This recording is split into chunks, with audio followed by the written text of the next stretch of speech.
Yo, what's up, guys? Before I start my ECW vid, before I start all across the entire world, subscribe if you're new, share the vid, push a bell, and the good old like. Let's start. This is the Sandman versus Axel Rolton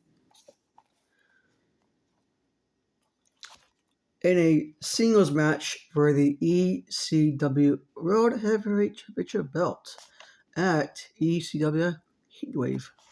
Let's start.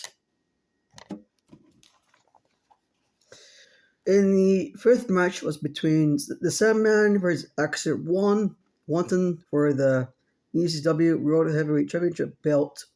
The match starts now. After a backhand, a back and forth, and then Sandman hit a